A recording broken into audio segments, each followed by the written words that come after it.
Hi, my name is Dr. Peg Abernathy, and I'm talking to you from beautiful Marina Del Rey, California, Southern California, on this beautiful day. And I want to tell you about my NDE experience. My NDE experience happened a long time ago, but I always say that it was, my life really began the night of my NDE. What happened was I was a performer down in Los Angeles, and I had internal bleeding and a massive cyst that had burst. And I was taken to the emergency room, and what was happening, I came from a very staunch Catholic background, and so I was lying on the gurney, and I was trying to fight this thought of death that was coming over me. I was lying there, I was praying every prayer I could possibly think of, and I thought, no, I went into this self-survival mode, and I thought, oh, I've got to fight this, I've got to fight this. I was very, very young when it happened. I was in my early 20s. And then again, the thought of death passed through my mind again, and I'm thinking, wait, I'm not dying, am I? I mean, this cannot be happening. I'm young, I'm invincible, I just began my life, right? And then there was another point, and I call it a threshold, where I went, okay, yeah, this is really happening. I think I'm really dying here.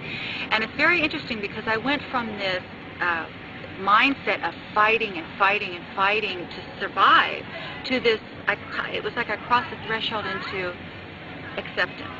And once I accepted what was inevitable, and by then, of course, the bells in the hospital emergency room were going off, people started running around.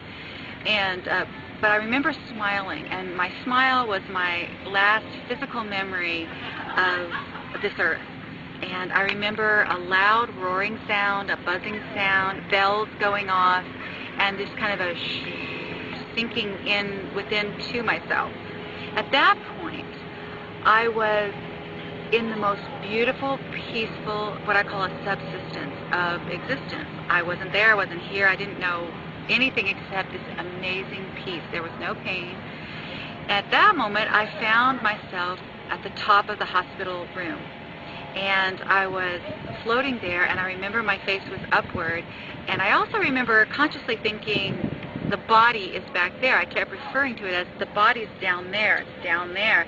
But I also knew I did not want to look at my body. I didn't want to acknowledge it, and I certainly didn't want to get back in it because it was extremely painful. So at that point, I began to float upwards, and I began floating over what they call negative treetops. I call negative treetops. When you take a photograph and you have a negative, it's got that kind of different look about it, like a negative. I started floating over these treetops, and there were other entities or beings and people, a couple that I recognized, one is my grandmother, waving to me like, hi, come on in. It was like I was floating above and looking down, and it was so beautiful. Now I have to digress real quickly. Being from a very staunch Catholic background, this is not what I expected. And this whole thing was completely different, although I accepted it once I had transitioned over. I really felt like, yeah, this is it. This is the real thing. This is the real deal. And the reason I bring that up is that I wasn't expecting all of this, but I just allowed it to be, and I kept going. And I had never heard of a near-death experience. There were at the time, it's 20 years ago, at the time there were very few books about it, and people just didn't talk about it.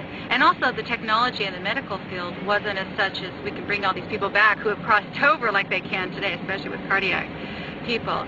At that point, I just kept floating, and I saw this big tunnel, a very atypical experience. Big tunnel with a light at the end of the tunnel. And so I just floated through the tunnel. I entered the tunnel, and I floated toward this light. This amazing, beautiful, peaceful, loving, all-encompassing and unconditional light. You really can't express it in human words because it completely limits the experience, and there are no human words to express it. I say it's more of an emotion than it is a word. And I started to go towards the light, and I describe it as when I burst into the light and I was all encompassed into the light. It's sort of like when you're being born. As an infant, you come out and all of a sudden you're inundated with light and sound and cold and wet, and you're just inundated. All your senses are just overwhelmed.